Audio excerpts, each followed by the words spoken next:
The first explosion threw me clean out of my bunk. I hit the steel deck of the USS Oklahoma hard, my shoulders slamming against the bulkhead as the entire battleship lurched to port. In the darkness of our berthing compartment, 20 feet below the main deck, I could hear the groaning of steel and the confused shouts of my shipmates. Someone was cursing in the dark, another man was praying. "What the hell?" I started to say, then the second explosion cut me off. This one was closer, much closer, and the lights flickered as the Oklahoma shuddered like a wounded animal. General quarters. General quarters. All hands man your battle stations. This is no drill. This is no drill. The voice crackling over the 1MC announcing system belonged to Lieutenant Commander Jesse Kenworthy, our executive officer. I'd never heard that tone in his voice before, not in all my 18 months aboard the Oklahoma. Pure, raw urgency. It was 7:57 a.m., December 7, 1941. A Sunday morning that should have been quiet, peaceful, routine. Instead, the Empire of Japan had just launched the most devastating surprise attack in American naval history, and I was about to live through every terrifying minute of it. Let me back up 12 hours. Saturday night had been typical for Pearl Harbor: too much drinking, too much gambling, and not nearly enough sleep. I was 19 years old, a farm kid from Nebraska who'd never seen the ocean before joining the Navy 2 years earlier. The USS Oklahoma BB-37 had been my home since early 1940, and I'd grown to love the old battle wagon despite her flaws. The Oklahoma wasn't the newest ship in Battleship Row. That honor belonged to the West Virginia moored just ahead of us, but she was solid, dependable, and had been my floating home since I'd graduated from radio school. As a Seaman first class in the communications division, I spent most of my time in the radio central, deep in the ship's belly, monitoring frequencies and maintaining our equipment. Saturday evening, December 6th, had been quiet. Most of the crew was ashore on Liberty in Honolulu, but I'd stayed aboard to catch up on sleep and write a letter to my girl back home in Omaha. The Oklahoma was moored outboard of the Maryland at berth Fox 5, our port side facing Ford Island across the narrow channel. Behind us, the repair ship Vestal was tied up alongside the Arizona. Ahead of us, the West Virginia sat next to the Tennessee. I remember standing on the fantail around sunset, looking out at the other ships of the Pacific Fleet riding peacefully at anchor. 18 battleships, cruisers, and destroyers spread across the harbor like gray steel monuments to American sea power. The water was calm, reflecting the dying light like polished glass. A few sailors were fishing off the pier. Someone was playing a harmonica. It was beautiful. Peaceful, the kind of evening that made you forget there was a war raging across the Pacific, even if we weren't officially part of it yet. The Japanese diplomatic delegation was still in Washington, still negotiating. Most of us figured if war came, it would be months away, maybe years. The Japanese were tied up in China, and besides, Pearl Harbor was too far from Japan for them to mount any serious attack. We were wrong, catastrophically, fatally wrong. I was pulling on my dungarees when the third explosion shook the ship, and this time I felt the Oklahoma list harder to port. The deck was tilting under my feet as I stumbled toward my battle station in Radio Central. "Move! Move! Move!" Chief Petty Officer Harold Davenport was shouting as he herded sailors toward their stations. Davenport had been in the Navy for 15 years and had seen action in World War I. If he was rattled, things were bad. I made it halfway to Radio Central when the fourth torpedo hit. The explosion was enormous, a crushing wall of sound that seemed to come up through the steel deck itself. The Oklahoma lurched violently to port, and I was thrown against a bulkhead. I saw stars. Emergency lighting flickered on as the main power failed, casting everything in an eerie red glow. "Torpedo attack!" Someone screamed. "We're under torpedo attack!" Through the steel hull, I could hear the distinctive whine of aircraft engines, low and fast. Then came the staccato chatter of machine guns, and the deeper boom of anti-aircraft guns starting to answer back. The sound was muffled but unmistakable. We were under aerial attack. I reached Radio Central just as the fifth torpedo struck amidships. The blast lifted me off my feet and slammed me into the radio equipment. Sparks flew from damaged circuits, and the smell of burning insulation filled the compartment. Radioman Second Class Howard French was already at his station, trying to get our emergency transmitter working. Howard was from California, a steady guy with 3 years in the Navy. His hands were shaking as he worked the dials. "Ward, thank God!" he shouted over the noise. "Help me get this radio working. We need to get word to." The sixth torpedo cut him off. This one hit us forward, and I felt the Oklahoma shudder from stem to stern. The list to port was getting worse. We had to be down 15 degrees already, and the angle was increasing. Abandon Radio Central. Chief Davenport appeared in the doorway, his face grim. "All communications personnel topside now." "That's an order." As we scrambled up the ladders toward the main deck, I could hear the sounds of battle growing louder. The whine of diving aircraft, the hammer of machine guns, the deeper boom of 5-inch guns, and the crack of smaller weapons. Through the ship's hull, I could hear shouts and screams from other vessels. We weren't the only ones under attack. When I reached the main deck, the scene was like something from hell itself. The harbor was full of smoke and fire. The Arizona, moored just behind us, was completely engulfed in flames from a massive explosion that must have occurred just minutes earlier. The smoke was so thick I could barely see Ford Island, less than 1,000 yards away. Debris was raining down from the sky, pieces of metal, chunks of wood, things I didn't want to identify. But it was the aircraft that captured my attention. They were everywhere, sleek, fast, painted with the red rising sun of the Japanese Navy. Nakajima B5N Kate torpedo bombers were coming in low over the water, their torpedoes slung beneath their bellies like deadly fish.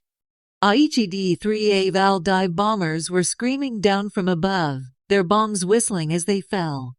And threading through it all, providing cover and strafing anything that moved, were the fighters, Mitsubishi A6M Zeros, faster and more maneuverable than anything we had. Howard whispered beside me, "There must be 100 of them." The Oklahoma was listing badly now, maybe 25 degrees to port. Water was already washing over the port side of the main deck, and I could feel the ship settling deeper with each passing minute. We'd taken at least 6 torpedo hits, probably more, and the damage was catastrophic. "All hands abandon ship." The order came from the bridge, shouted through a megaphone by someone I couldn't see through the smoke. "Abandon ship." This is no drill. But even as the order was given, many of the crew were still fighting back. The starboard side 5-inch anti-aircraft guns were firing as fast as their crews could load them, sending shells bursting among the attacking aircraft. I saw at least 2 Japanese planes trailing smoke and fire as they struggled to make it back to their carriers. Seaman Second Class Stephen Young, a kid from Texas who couldn't have been more than 18, was manning a .50 caliber machine gun on the boat deck, firing long bursts at the strafing Zeros. The tracers from his gun lit up the smoky air like deadly fireworks. "Get some, you bastards!" Young was screaming as he fired. "Get some!" Then a Zero came in low, its guns chattering, and Young's machine gun went silent. I saw him slumped over his weapon, and I knew he wouldn't be going home to Texas. The 7th torpedo hit us aft, near the stern, and I felt the Oklahoma shudder like a dying animal. The list was approaching 30 degrees now, and equipment was sliding across the deck. Men were jumping overboard, some swimming toward Ford Island, others toward the Maryland, which was still upright and fighting. I was helping wounded sailors get to the high side of the ship when I heard a sound that still haunts my dreams, the groaning, grinding noise of a ship dying. The Oklahoma was rolling over, slowly but inexorably, and there was nothing we could do to stop it. "She's going," Chief Davenport shouted. "She's rolling over." Everyone off. Now, the deck was tilting so steeply now that walking was impossible. Men were sliding down toward the port side, some grabbing onto anything they could find, others disappearing into the oil-slicked water that was rising to meet them. I saw Fireman First Class Robert Hudson from Georgia trying to help an injured shipmate toward the rail. Hudson was a big man, strong as an ox, and he had the wounded sailor in a fireman's carry. But the deck was too steep, and they were both sliding toward the water. "Help me," Hudson shouted. I grabbed a line that was hanging from one of the boat davits and managed to reach them. Together, we got the injured man to the rail and lowered him into the water as gently as we could. Then Hudson and I jumped. The water was warm, but thick with fuel oil from the Oklahoma's ruptured tanks. It coated everything, our clothes, our faces, our hair. The smell was overwhelming, and the taste made me gag. But we were alive, and for the moment, that was enough. Swimming away from the dying ship, I turned back to watch the Oklahoma complete her death roll. She went over slowly, majestically, like a great whale turning in the water. Her mast touched the harbor bottom first, then her superstructure, and finally she came to rest on her side, her starboard hull gleaming wet in the morning sun. 47 minutes after the first torpedo hit, the USS Oklahoma was gone. The water around the Oklahoma was chaos. Hundreds of men were swimming, floating, or clinging to debris. The lucky ones had life jackets. The rest of us made do with whatever we could find. The fuel oil made swimming difficult, and men were getting sick from swallowing the contaminated water. But the attack wasn't over. Japanese aircraft were still roaring overhead, and some of them were strafing swimmers in the water. I saw tracers stitching across the harbor surface, and men disappearing beneath the oil-slicked waves. "Stay together," Chief Davenport was shouting from somewhere nearby. "Stay together and swim for the Maryland." The Maryland, moored inboard of us, was still afloat and fighting. Her 5-inch guns were firing steadily at the attacking aircraft, and her machine gunners were pouring lead into the sky. She'd taken some bomb hits, but was still very much in the fight. I started swimming toward her, using a piece of wooden decking as a float. Howard French was beside me, coughing up oil and water, but still moving. Behind us, other Oklahoma sailors were strung out across the harbor, some swimming strongly, others barely staying afloat. "Ward," someone called, "over here." It was Seaman First Class Donald Ross from Michigan, floating near an overturned whaleboat. Ross was bleeding from a head wound, but he was conscious and alert. "Grab hold," he shouted. "There's room for 3 or 4 more." We swam over and grabbed onto the boat. With something solid to hold on to, I could finally rest and look around at the harbor. The devastation was beyond anything I could have imagined. The Arizona was still burning furiously, her forward magazines having exploded in a blast that had killed over 1,000 men in an instant. The West Virginia was settling by the stern, but her crew was still fighting. The California was listing badly from torpedo damage. The Nevada, God bless the Nevada, was actually underway, trying to escape to sea despite heavy damage. But it wasn't just the battleships. The harbor was full of burning and damaged vessels. The light cruiser Raleigh was listing heavily from a torpedo hit.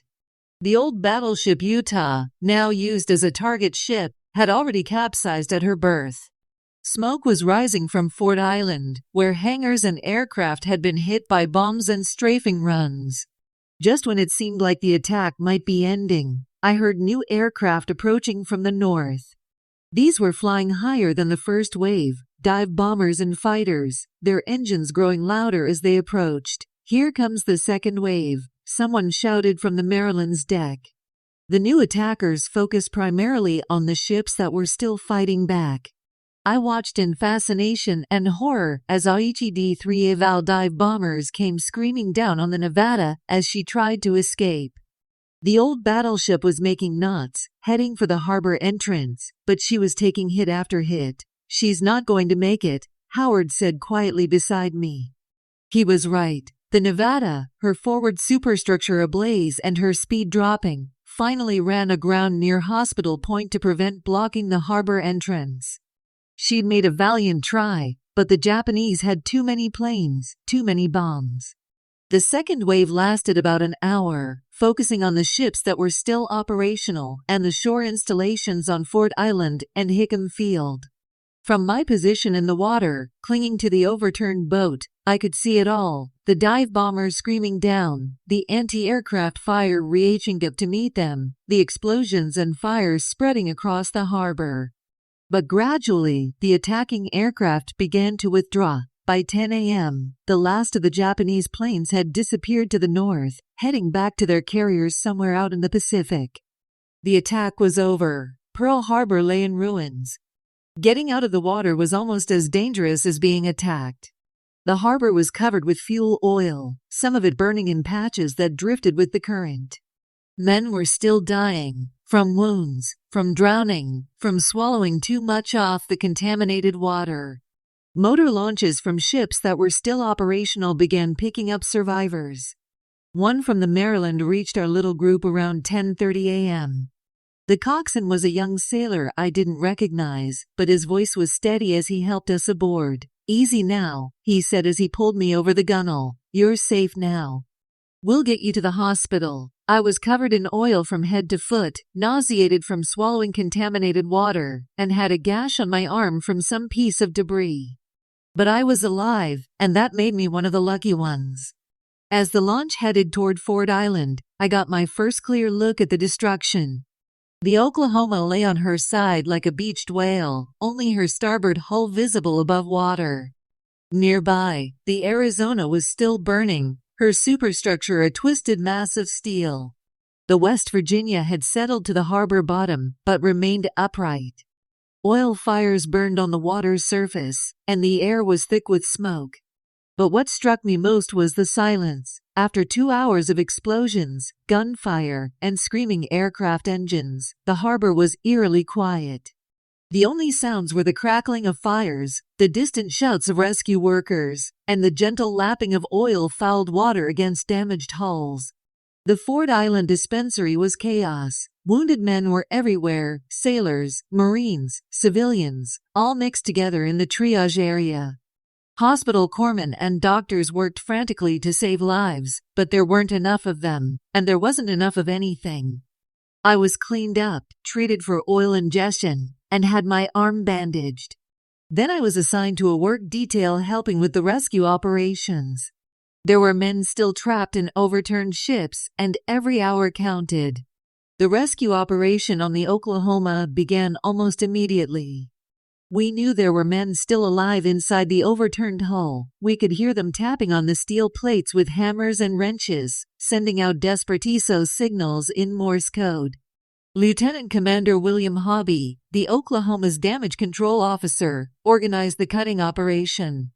Using pneumatic drills and cutting torches, volunteer crews began opening holes in the exposed bottom of the ship. I volunteered immediately. The Oklahoma had been my home for 18 months, and some of my closest friends were still trapped inside her steel tomb. The work was dangerous and heartbreaking. We'd cut through the hull plates and find compartments full of water and oil, with no survivors. But occasionally, wonderfully, miraculously, we'd break through into an air pocket and hear voices calling back to us. "Hello? Is someone there? We're in here." The first group we rescued was pulled out on December 8th, more than 24 hours after the attack. They were from a compartment that had trapped air when the ship rolled over, giving them just enough space to breathe while they waited for rescue. Seaman First Class Howard Aldridge from Alabama was one of them. When we hauled him out through the hole we'd cut in the hull, he was weak, dehydrated, and covered with oil, but he was alive. "Thank God," was all he said. Thank God. The rescue operation continued for 3 days. In themed, we saved 32 men from the Oklahoma's hull. It wasn't many compared to the 429 who died when she rolled over, but every life saved was a victory against the darkness of that terrible morning. The final tally from December 7th was staggering. The Japanese had sunk or damaged 18 American warships, destroyed 188 aircraft, and killed 2,403 American servicemen and civilians. The Oklahoma alone lost 429 men, more than half her crew. But as devastating as the attack had been, it wasn't the complete victory the Japanese had hoped for. None of our aircraft carriers had been in port. The Enterprise and Lexington were at sea on missions, and the Saratoga was on the west coast. The fuel storage tanks on Ford Island, which contained the oil that powered the Pacific Fleet, were untouched. The repair facilities that would prove so crucial in the months ahead were largely undamaged. Most importantly, American fighting spirit was not only intact but burning with a fury that would carry us across the Pacific to Tokyo Bay. I spent the next 3 months at Pearl Harbor, assigned to various duties while the Navy figured out what to do with the Oklahoma survivors. Some men were transferred to new ships immediately. Others, like me, stayed to help with the massive cleanup and salvage operation. In March 1942, I was transferred to the new destroyer USS O'Brien, DD 725, then under construction at Bath Iron Works in Maine. I would serve on her for the rest of the war, participating in operations from the Aleutians to the Philippines. But nothing, not the night actions around Guadalcanal, not the kamikaze attacks off Okinawa, would ever match the intensity and horror of those 2 hours at Pearl Harbor. I'm writing this account in 1985, 44 years after that Sunday morning that changed everything. The Oklahoma was eventually raised and scrapped, too damaged to ever fight again. Most of my shipmates from that terrible day are gone now, some killed in the attack, others lost in the long war that followed, still others claimed by time and age. But their sacrifice was not in vain. The attack on Pearl Harbor, intended to cripple American naval power in the Pacific, instead awakened a sleeping giant. Within 6 months, we had struck back at Japan in the Doolittle raid. Within a year, we had defeated them decisively at Midway. Within 4 years, Japan had surrendered unconditionally aboard the battleship Missouri in Tokyo Bay. The Missouri, one of the new fast battleships that replaced the old ones lost or damaged at Pearl Harbor. Ships designed and built with the lessons learned from December 7, 1941. People often ask me what I remember most about Pearl Harbor. They expect me to talk about the explosions, the aircraft, the oil fires, the chaos. And all of that is true. Those images are burned into my memory forever. But what I remember most is the courage of men like Stephen Young, firing his machine gun until a Zero's bullets cut him down. The courage of the Nevada's crew, trying to fight their way to sea even as bombs rained down on them. The courage of the rescue workers who risked their lives cutting into the Oklahoma's hull to save trapped shipmates. The courage of ordinary young men, farm boys from Nebraska, factory workers from Michigan, clerks from California, who found themselves in extraordinary circumstances and rose to meet them. The Japanese military leadership believed that Americans were soft, decadent, unwilling to fight and die for their beliefs. They thought one devastating blow would convince us to seek peace, to leave them free to build their empire in Asia. They were wrong, tragically, catastrophically wrong. Pearl Harbor didn't break America's will to fight. It forged that will in fire and steel, creating a determination that would carry us through 4 years of the most brutal war in human history. The men who died that Sunday morning, sailors like my shipmates on the Oklahoma, soldiers at Hickam and Schofield, civilians caught in the crossfire, didn't die in vain. They died so that freedom would survive, so that democracy would endure, so that future generations would never have to bow to tyranny. I was 19 years old on December 7, 1941. I was just a kid from Nebraska who'd never been in a fight more serious than a schoolyard scuffle. But that morning, floating in the oil-covered waters of Pearl Harbor and watching my ship die, I learned what I was made of. We all did. And we proved that Americans, when pushed to the wall, when fighting for everything we hold dear, are the most dangerous enemies any aggressor can face. The Japanese learned that lesson over the next 4 years, island by bloody island, all the way to their home waters. It was a lesson written in fire and blood, purchased with the lives of good men who deserved better than to die so far from home on a quiet Sunday morning. But it was a lesson that needed to be taught, and we were the ones chosen by history to teach it. The USS Oklahoma BB-37 served her country faithfully from 1916 to 1941. She wasn't the newest ship, or the fastest, or the most modern. But when the moment came, when her country needed her, she and her crew stood their ground and fought back against impossible odds. In the end, that's all any of us can do. Stand our ground, do our duty, and trust that our sacrifice will mean something to those who come after. It did, and it always will.